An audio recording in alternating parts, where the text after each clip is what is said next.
false memory OCD, the intrusive thought comes in and it's just like, what if you didn't remember what really happened? What if you did something terrible? The more I'm questioning my memories, the more I just start to doubt what's real and what's not. Do I even know who I am? Like, can I even trust my sense of who I am? The urgency attached to performing a compulsion, it feels like life versus death. Like, it is like, I must do this thing or someone I love is gonna get hurt. I'm gonna get hurt. The worst is gonna happen. Like, everything I care about is gonna come crumbling down. Like, I have to do this compulsion. OCD loved to come from my creative project. I booked my first tiny co-star role on a Netflix show. And I drove away from set and I remember like feeling it, literally like feeling it, almost like hands grabbed my brain and like dragging that experience into the rabbit hole of OCD.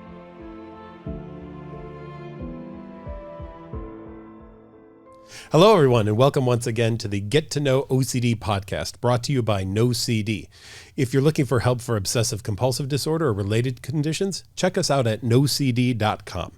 And if you like the Get to Know OCD podcast, please subscribe on the Know OCD YouTube channel or get it wherever you get your podcasts. I am thrilled today to be joined by Caroline Klidonas. How are you? I'm great. How are you? Thanks for having me. Well, this is a joy. We sometimes start off with fun things. And one of the things I heard is you do a little bit of poetry. Yeah, It's a little bit back in the day now for me, at least like maybe the stuff you've seen, like the spoken word on my website. But yeah, I'm a writer. I love poetry. If you were to write a poem about OCD, what would it be? Yes. I love to go to this idea of like a hall of mirrors. Ooh. Or even like, you know, those like kind of creepy like carnival houses where there's like all these fun house mirrors that kind of like, and optical illusions and mirrors that distort things, because this idea of just like this like endless, infinite reflecting back on itself, and you just like, the exits aren't obvious, you know what I mean? And it just like, it keeps repeating this same thing back to you that you can't kind of escape. So that's not really a line of poetry, but like probably I'd riff off of that image if I were to write a poem about it. Yeah. We often talk about going down the rabbit hole, right? Yes. Just never ending, trying to find. So that infinite mirror kind of experience, I think, really fits nicely into it. Yeah. You've been, and thank you for what you've done, because you've been really vocal about false memory OCD, moral scrupulosity, which I really enjoy talking about those two things. It's one of the areas that I've done a lot of work in. And so I was thrilled to have you on today because selfishly, I could talk about one of my favorite subtypes of working with as well too. So might be charging for this hour. I don't know. But can you maybe just first of all tell people, you know, what it's like to not trust your own memories about things? Yes. It's not like with the false memory OCD, it's not a constant state. Sure. You know, it's just like the intrusive thought comes in and it's just like, what if you didn't remember what really happened? And it's like, what if you did something? And this is where it intersects with the moral scrupulosity OCD, is like, what if you did something terrible that morally, you know, you would never want to do, or that is against your value system? What if you did that and you just don't remember doing it? And I think the compulsions that I would perform, you know, in response, especially with false memory, would really lead to a sense of like intense derealization, which for me ultimately led to panic attacks, because it's like, the more I'm questioning my memories, the more I just start to doubt what's real and what's not. And that would make me feel like this sense of like, do I even know who I am? Like, can I even trust my sense of who I am? And that kind of rabbit hole would like really lead me to some very weird places. So yeah, you said a phrase that I talk about in OCD all the time, the dreaded two words, the what if yes phrase. How much of your life has been dictated by those two words. Oh my gosh. I mean, like in terms of OCD or just like in general? Well, OCD, but Yeah. I think in general too, that it loves us a little spillover as well Yes. too. So I mean, there's in my life, there are like, as a creative and an artist, like what if is the best question ever. It's like, what if I did it like this? Yeah. And then it's amazing. But with like the way OCD uses it, it's just like, what if your worst fear comes true? What if your worst fear has already come true and you just don't know, or you don't remember, and it uses that because the what if is so scary, it feels like life and death. You know what I mean? It's like, well, I have to prove that it isn't true, or else like I'm not going to make it. Like it's very powerful. And how many things have you proven to the satisfaction of OCD so far in your life? I'm at a 0% success rate. Okay. All right. Very good. Shocker, by the way, that would be that way. Yeah. But isn't that kind of the jerkiness of OCD that says just a little more and you'll get there? Yes. Right? Again, check again. Are you sure? You know, it always wants, I have like this long thing in my notes app that I was going to post for like some OCD awareness week or month or something. And I never did, but it was like, it always tells you it just wants one more. And it, to me, like my OCD kind of feels like this it's like I pick, like, you know, if it's a person, like they're running a hand through my hair and it's like soothing almost. It's like just one more. Yeah. And it's never enough. And it's like, you know, really the hand is around your throat and it's like, gotcha, you know, and it's just like, so. Yeah. And almost sarcastic here, but how many OCDs have you had about like, what if everyone loves me and thinks I'm great? None. Okay. 0%. 0% on that as well too. Yeah. Which I love just to kind of talk about in a lot of therapy sessions as well too, because it only goes to the worst case scenario. No one has ever been worried that things will turn out well. Right? Yeah. No, I've never had to perform a compulsion for that reason. Of like, what if everything's fine and you've got a nice heart? Right. So it is really a jerky disorder because of the doubt and the uncertainty it throws at you. And how has your life, up until really getting into evidence-based treatment, which I want to talk to you about too, which is so important. But prior to therapy, what was your life like having to just constantly live in this notion that doubt is unacceptable? Yes, it's very, like for me, I really started to retreat in my life, like pull back from anything that I would trigger it. I didn't know they were triggers at the time, but I would just, meeting new people was a big trigger for me. So I would just kind of make my life smaller so that I would have less opportunity for that doubt to come in. Sure. And so I started to just kind of like build these protections, which is interesting to look back on and see, like, it can feel so small. Like even something like there was a time where, I create content online and like there was a time where like I wouldn't comment on any videos because I was afraid that like I would accidentally type a slur or something offensive, you know what I mean? There was no way. OCD's like, there's no way to, like, you can't find those comments again. Like how, and so I stopped commenting on videos, and like that seems very small, but it's like one avenue of like my, like communicating with the outside world, like making connections, like with fellow human beings, fellow creators that like I just severed because like I didn't want to risk like another reason for OCD to like come in and take up 4 hours of my day. And so I would say that my life before that, like when it was getting really bad, it really felt like I was just on the defensive and just like really withdrawing and putting up these protective measures of like, well, that experience led to a 5-hour OCD spiral. So I guess we'll just never do it again. Right. And then did you ever get after I didn't comment on something a few hours later, well, what a jerk I am for not having commented and said something nice about someone? Oh, that's fun. Almost the back end spike sometimes. Did that ever happen? I've seen it for some people. Maybe I don't know not in that exact iteration, but I totally know what you're talking about. Yes, where it would be like, it would just find a new way in. There you go. Okay. And then like use that. Yes, absolutely. Mm-hmm. Yeah. Oh, 100. Yeah. You're damned if you do and you're damned if you don't with OCD. Yeah. There's nothing you can do right. No, it will always find, like it'll find a crack. Like it will. Yeah.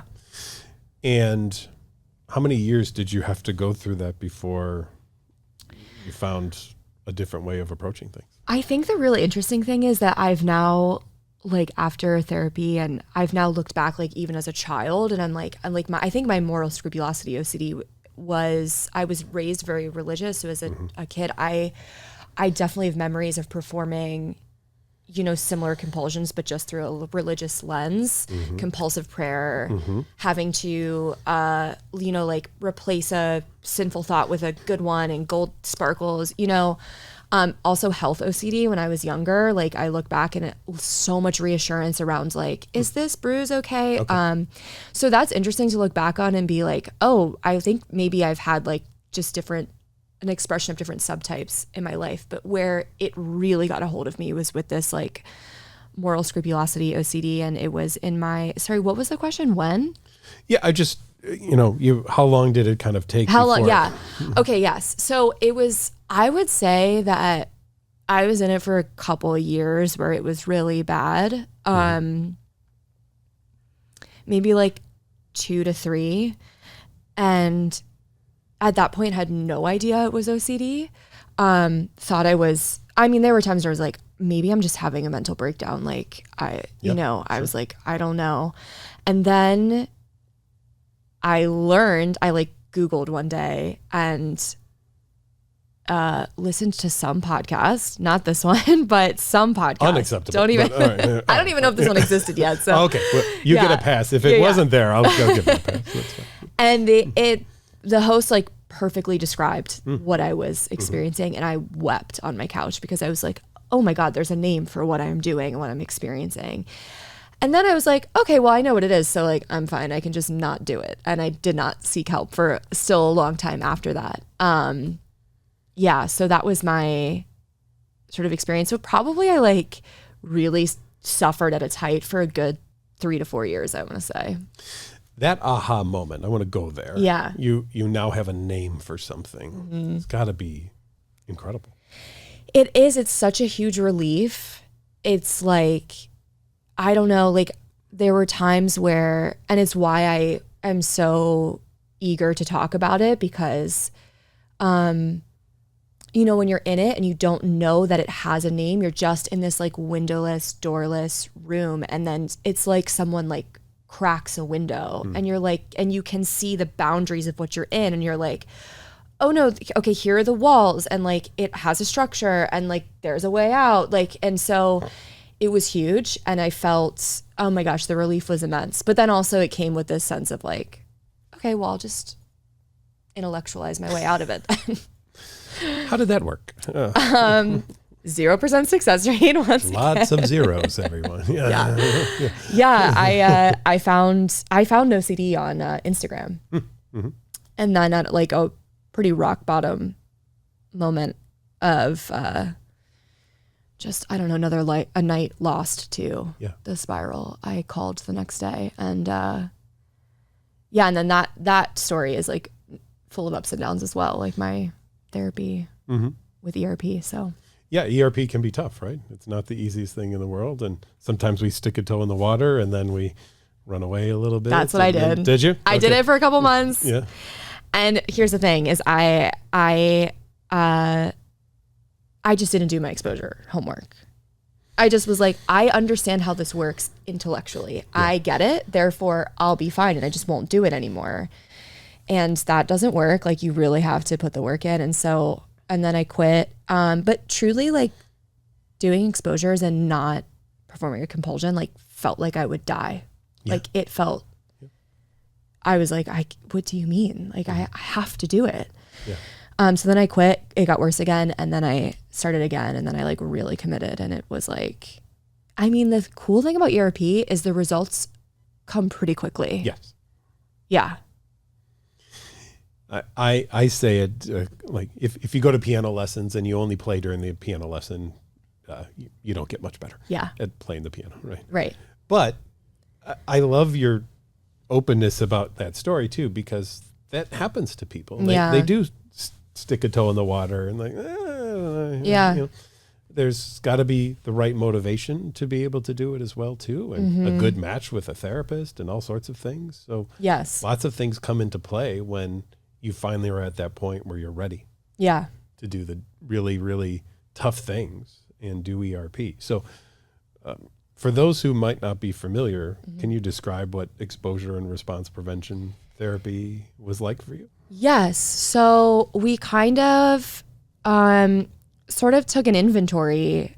Like I went off into my life and like would just kind of list out every time and try to identify like what triggered an intrusive thought. Yeah. And then what I would do in response to that to make me feel better from the like anxiety that it caused.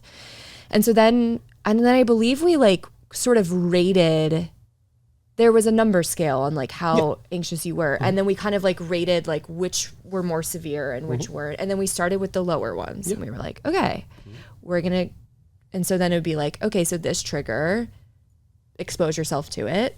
And then let's try not to do the compulsions and see how that goes. And and so then I would do that and we do some in session and then I would have my like homework and I was not always successful. It's not like I, like sometimes I did a compulsion, and we talk about it and we absolutely. Yeah. Progress is not every day you're better. Yeah. Right? I mean, the trend is there. I'm always happy, but yes. I let everyone know you might have a rough day tomorrow. Yeah, right. And let's not beat ourselves up. Although telling somebody who has OCD not to beat themselves up over something is, I know, probably. Yeah. Did that work, by the way? Don't beat yourself up over anything. Yeah, that can be very difficult, right? Yeah. Yeah. Yeah. But you just, but the sessions were that's the other thing is they kind of feel like if I did have a bad day or a bad week, I started off at 2 sessions a week. So, they are a very grounding check-in and they kind of remind you, like, they just help to remind you this is what OCD is. Like, it's real and we're taking these steps. It just like, it's almost to remind you that you're not a monster. You're not doing something wrong. You're not failing. It's not, OCD also loves to tell you like, you don't actually have OCD. You're just a bad person, There you go. Mm-hmm. Remind you like stuff like that. It's just, they're like great, like check-ins and help you kind of like recommit to the work too. So it's. You just said it's real. And I want to go there for a moment. Because you probably know people, and I even know people, and they know what I do, who say, just tell people to stop thinking about it. Yeah. Could you describe for our listeners Yes. how real it really is? Yes, it feels like,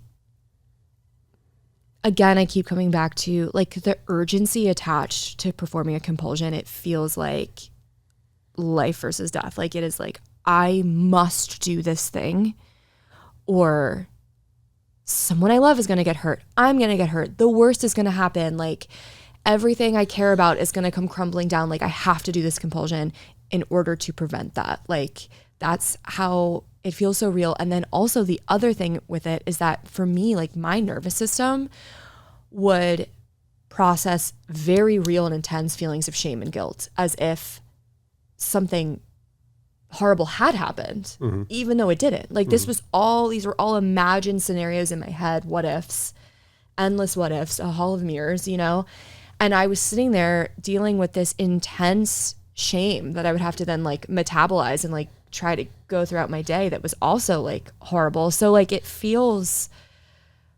is so maybe it's just like to your nervous system that those feelings feel so real, Yeah.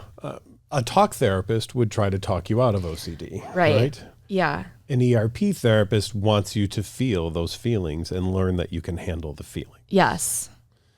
And I always say the interesting thing about the brain is that where OCD is occurring in that feeling part, it doesn't understand language. So that midbrain has no language ability, and therefore I can't tell your midbrain to chill out. Right. Yes. So that's why you have to have people do the things. I often say to folks, tell me how to overcome the fear of an elevator without ever getting on an elevator, and we'll write a book together and we'll make millions of dollars. Yeah. Right? How much in your intellectualizing were you hoping that that's what you could do? Yes. Yeah, I thought, but like OCD it's illogical. Like it's not. Of course.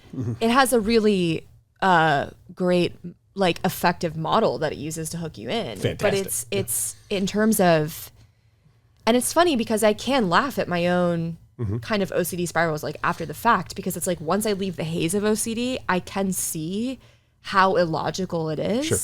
But when you're in it, it feels so real. And it's just like, no, I have to tap on my head 3 times or else, you know, the roof will explode off the building or something like that. Yeah. Yeah. You're just feeding me things. I'm not going to look at my questions over there. We don't even need it because you're feeding me such great stuff. You said the word shame. The DSM definition of OCD talks a lot about distress and anxiety, but I think it's missing something. It doesn't talk about shame and guilt and disgust and other things too. So I'm so glad you brought that up. Yeah. What role did shame and guilt also play in this, especially if you weren't going to do a compulsion? I'm sure that was... Yes. Yeah, I think it was like, I mean, I think that the more, I guess what you end up learning when you do ERP is that the compulsion actually just, you know, it provides like temporary relief, and then those feelings come flooding back, usually more intense. And so I think that building that resiliency, that and my OCD therapist would say the same thing of like we underestimate how resilient to those feelings we actually are, and that like you aren't gonna die if you just sit there and feel uncomfortable. And the shame is a tough one because it feels so like, it's such an ostracizing feeling. It's like I really am the worst thing to ever exist, and I don't deserve any love or belonging. You know what I mean? And but for me, it was like the more that I participated in the OCD cycle, like the shame would just get bigger and bigger and bigger and bigger because I was just dwelling more on these scenarios in which I was this monster, you know? So I actually felt that like teaching myself that. And then the other thing is, which we would talk about, is like those feelings are actually, they shift very quickly. Of course. You know, like, and teaching yourself that you can sit in them for a minute, and then they move on. And then I'm like, I'm hungry. Like, you know what I mean? Like it's surprising how quickly you can move on from them. Yes. But we have them built up to be like all consuming. And I found that the more I performed the compulsions, the more they grew. You know, and then they felt awful. Yeah, it is amazing how easy it is to feed OCD. Yeah. And how hard it is not to feed it. And every compulsion feeds obsessive compulsive disorder. Yeah. And every non-compulsion starts to starve it a little bit. Right? Yes. I actually, like, one of my, like, the toughest exposures I did was for a compulsion that seemed so... Like it was actually, I had one where I would knock on my head 3 times for if I had like a bad thought or like a thought. Okay. And that one did not impede my life a lot. You know what I mean? Like I had other compulsions that would take up hours of my day, and then I would like be late for things. I can do it. Yeah. I could do it. It was one of the toughest ones to let go of. And because of that, it's like every compulsion, no matter how much it does, it feeds it. And it reinforces that, like, you know, and you kind of like, I used to kind of bargain with myself and be like, well, I can just have that one compulsion. It's like, no. We see that in substance use too. I can have one, one drink, and then no, it's not a good idea. Yeah. And as you're doing that, even these small things too, and you're bargaining and everything, how much does OCD interfere with OCD treatment for you? Say that again? Well, so here's, maybe it didn't for you, but for some people, like OCD says, all right, well, if you want to get rid of me, you're going to have to do it the right way. Yeah. And then OCD can start to take over OCD treatment and get you to doubt about, are you doing therapy the right way? Oh, yes. Mm-hmm. Oh, yeah. Yes. Also, like, it'll say, like, no, you're faking your recovery. There we go. Yep. You're faking, not only were you faking OCD, but you're also faking your recovery. There it is. I mean, it's always finding something. OCD grabs other things too. You talked about derealization and panic. It will throw that out there of, if you don't do this compulsion, you will be experiencing derealization or depersonalization. You will have a panic attack. How much did that drive your behavior as well too? I mean, a lot. I mean, it's very, I just kind of lived in fear of being triggered, you know, and just wanting to not feel the way the intrusive thoughts made me feel. So OCD, it just uses that to be like, well, okay, like, you don't want to feel that way. Like, that was bad. So like, do this one thing. Okay, do it again. And it just, it does. It uses it as evidence of like, remember last night when you were on the floor of your bathroom sobbing, thinking that you're like, well, just, you know, just Google this one more time. Yeah. And then you'll have the answer, and then you'll be fine. Yeah. And your memory will be secure, and yeah. there'll be nothing to worry about. And lies. Yeah, lies. I've said a lot, OCD does not have your best interest at heart. It has its own interest at heart, but not yours. You go through therapy now, and maybe just to switch gears for a minute, what's your life like now post-therapy, and what are you doing in the world that brings you here, right? I mean, that's what I'm excited about too. Yeah. I'm an actor and a writer, and I'm a content creator. So I make, you know, like TV and film parodies mostly online, which is awesome. And I had just like shared one of Know OCD's Instagram posts in my story, and your team reached out, and I was like, I literally used you guys like years ago and you healed me. Not that you can ever get rid of OCD, but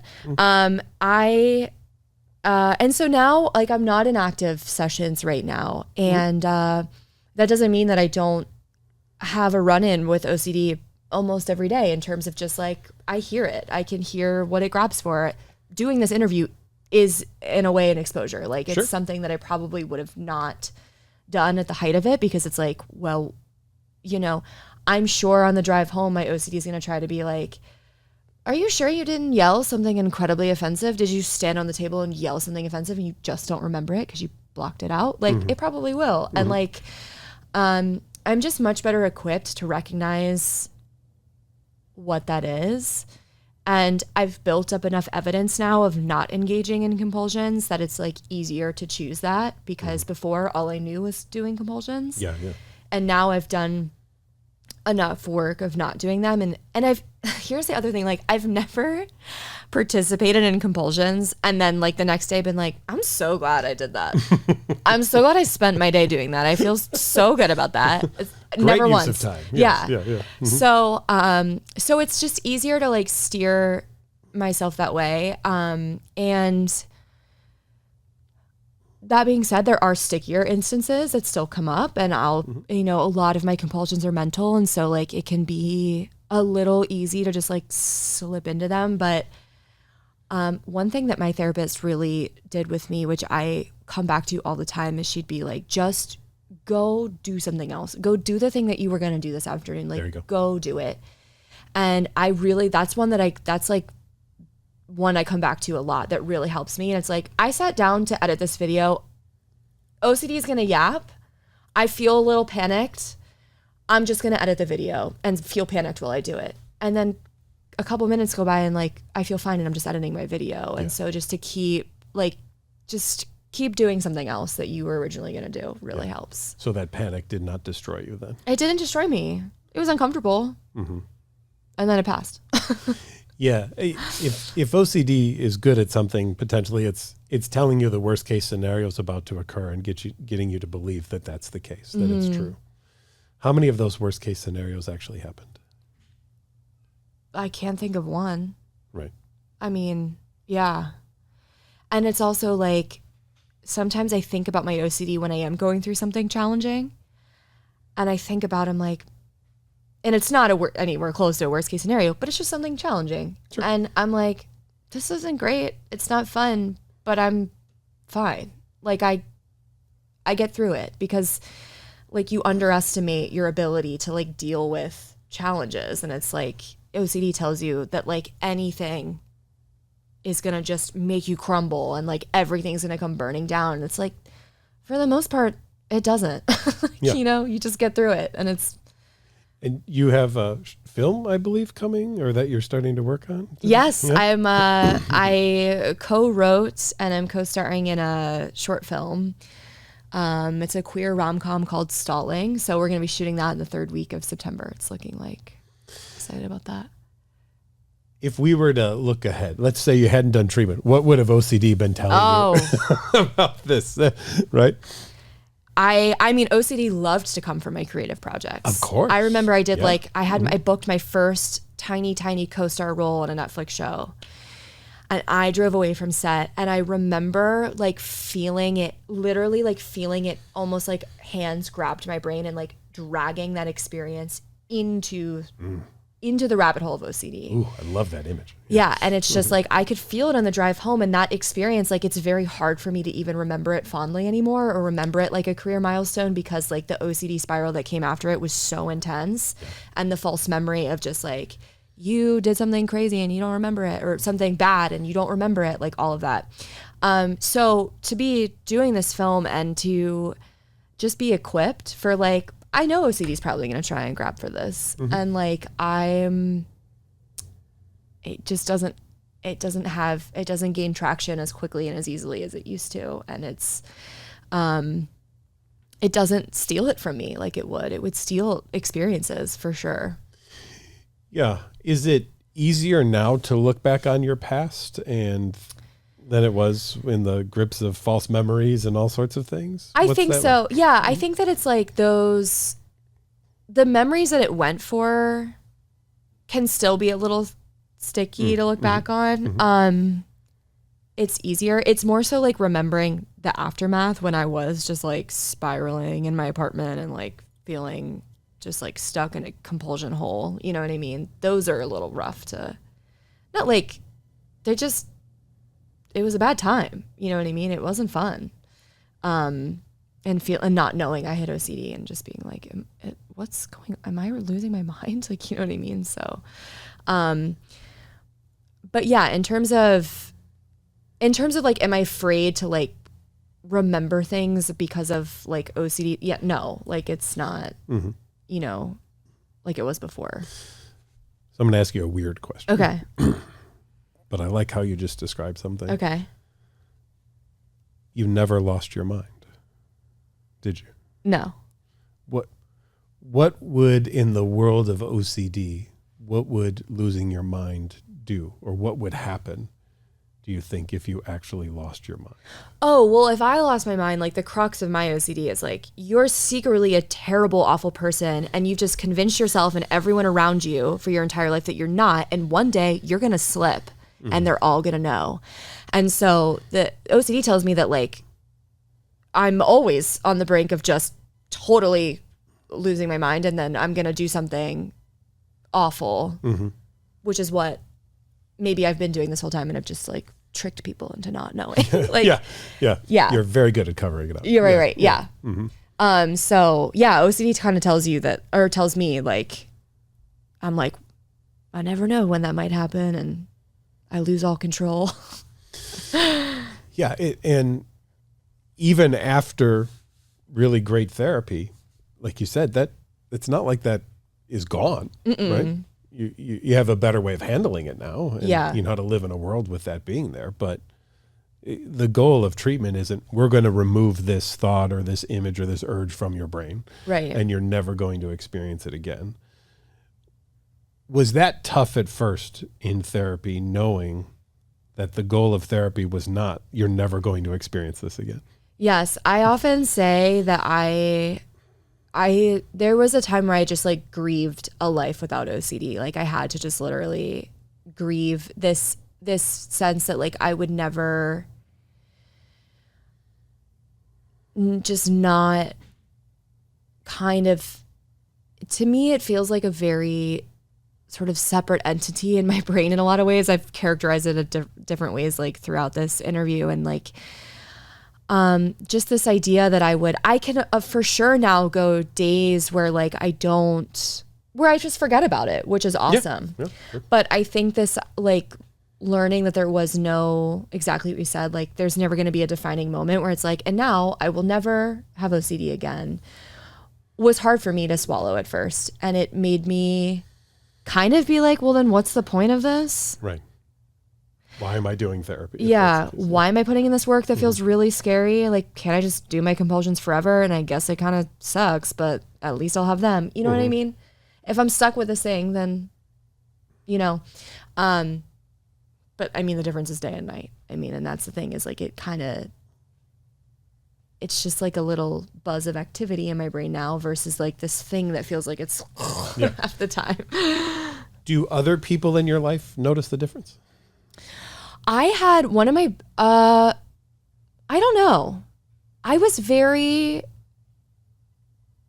super vocal about it until my boyfriend I did have a talk with because one of my compulsions is reassurance seeking. So I was like, hey, I come to you for reassurance a lot and I need you to not give it to me. And he is so frustratingly good about it where like jerk. Even when I'm being sneaky, because you know how you like sneakily ask me. OCD has never been sneaky. I don't know what you're talking about. Yeah.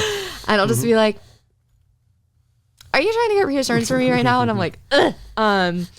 So like he was such a big source for that reassurance seeking. So I had to like talk with him about it. I don't know. I can't say that anyone has been like, wow, I've noticed a real difference in you, but it does make even that relationship more authentic though, right? Yes. Now you're actually in a relationship with each other, not I'm using you and I'm using in quotes, no. I'm not using you for reassurance anymore. Yeah. So, no, totally.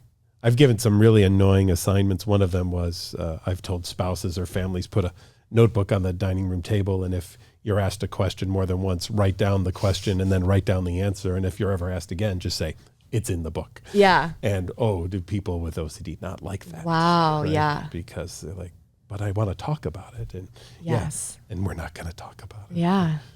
Isn't that weird though at first? Like, wait, you're telling me that I don't need to talk about this anymore?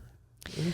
Yeah. I think also too, like people, I kind of see this honestly portrayed online a lot where it's like, oh, my partner's so great. They like always reassure me. And sometimes I'm like, ooh, that's just reinforcing a compulsion. I mean, if in the case of OCD, but I think there's this sense of like, no, honey, like we can talk about it as many times as you need to feel better. And it's like to someone with OCD, it's like it's just making it worse. And it's like antithetical at first, like opposite of what you'd think in terms of like supporting someone. So yeah. Yeah. And I think that's such an important message really for anybody listening and who is someone who's a friend or partner of someone with OCD. Yeah, well, we're talking to you now. Hello. Who's a friend or a partner though to someone with OCD, that participating in compulsions, while might in the moment feel like it's helping, it's feeding the monster is what it's really doing. Yeah. Yeah, absolutely. How do you deal with, I have a little OCD too. Oh, yeah. There's definitely been like people that I've shared OCD with and jokes about like, oh, your house must be really clean. It's kind of wild how often that is said. Yeah. And I hear we probably all get a little bit of it, and it's just like they don't know. And so I have compassion for it, but there's definitely an inner part of me that like flinches. And I'm like, if you could see, like if I could like somehow let you into my brain and you could see like what it really is, it's definitely, it's why I love that things like this exist, and why it's important to talk about it and keep like talking about the more taboo subtypes and intrusive thoughts. And because I too only knew about like cleanliness and just right OCD. And so I had no idea that, and I also had no idea compulsions could be mental. And most of mine are. Sure. And so that learning about that was like, that's when I was like crying on my couch, because I was like, oh, there's a name for what I'm doing. And so the more that we can just like you said earlier, demystify it so that people know what it is. And then like maybe statements like those can become less prevalent. Yeah. No, and it is. And that's why I like having you here, because we do have to represent mental compulsion. Right? We have to talk about those. And that's why I think a lot of people would say, well, you can't have OCD. I've never seen you washing your hands, or Right. you have the messiest house I've ever been in. Or Yeah. Maybe Which is kind of true. I'm very messy. Yeah. So how could you have OCD, right? And so really getting that out there, that the mental piece of it is so much a part of OCD as well. Absolutely. Yeah. And that moment on the couch of learning that had to be, I mean, obviously cathartic. You're crying on the couch just hearing this, but had to be one of those biggest light bulb moments of your life that kind of, maybe we're going this direction now instead of staying on this line. Absolutely. It was huge. I mean, it was like so, and I've collaborated with Know OCD a couple of times, and I get DMs of people that are like, I thank you. Like, I've been experiencing that and I didn't know what it was. Yeah. Because I'll do like little sketches to kind of demonstrate how my OCD works. And I remember how that felt to have someone just like put into words what you're experiencing and be like, this is what it is. And also, not only this is what it is, but then like to learn like this is how it works. Like this is the cycle. And you can see it in action in real time in your life. And you're like, oh, it's very, I don't know if like validating is the right word. It was very like freeing just to give it a name. Yeah. And then of course OCD is like, you don't actually have that. You're being dramatic. Ah. Yeah. You talked about taboo topics. Can we go there? Yeah. One of the things that I think is important and why you want to meet with an OCD specialist is they will understand those versus someone who isn't specialized in OCD. But for listeners out there who might have more on the taboo side, what was it like to open up about some of those things and someone goes, okay. Yes. Yeah. I totally understand the feel. Like I have moral scrupulosity OCD. So it covers everything that I feel is immoral and is outside of my value system. The topics are wide and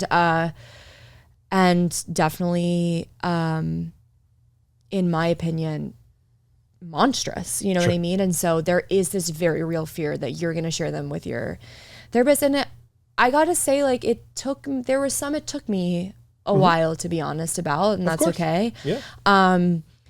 But it's like almost comical when they're like, okay, like there's no, because the content of the intrusive thoughts like don't matter. It's just like, okay. And then like, what level was your anxiety at? And then what compulsion did you, it's so like breaking down the cycle of it.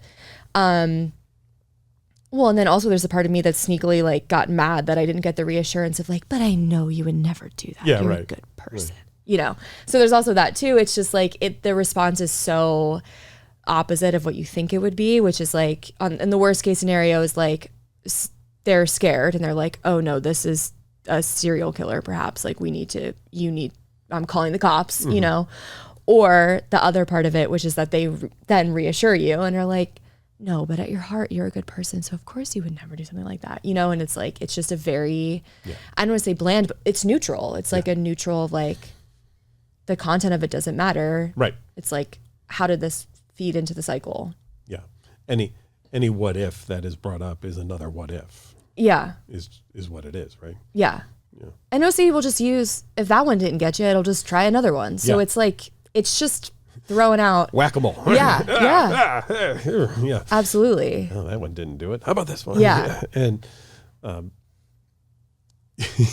it's because of the insidious nature of it, then it will go places probably that you look back now and go, how the hell did I even come up with that one? Yes. Right? Is that, do you see that absolutely. Now too? That's what I was saying like earlier. Once I'm like, when I'm not like in OCD's cycle. There you go. Yeah. When I look back, I'm like, it's almost comical. I'm like, was I really like Googling that 17 times because I was worried about XYZ? Like what? And because they feel so scary in the moment, but then it's like outside of it, it's so illogical and it's going back to the beginning. It's a lot of smoke and mirrors, isn't it? Yes. Yes, absolutely. It's an illusion. It's the big what if. And so far, I don't know about you, but I've never read a newspaper lead story or on the opening credit of the news, person with OCD actually goes and does that thing that they've been so afraid of doing. Have you ever seen that? I don't know. It sounds like a satire heading. Yeah, like it's like from The Onion or something. Yes, exactly. That's what I was picturing. No, I've never seen that, and I think that's the important thing to remember. Like it's trying to get you with such taboo things and things that are so alarming to you because it knows that's what's going to hook you. You know what I mean? Like it's by design. Like it knows it'll catch your attention and make you feel terrible, and then terrible enough to perform a compulsion to try to relieve that feeling. So it's like, yeah.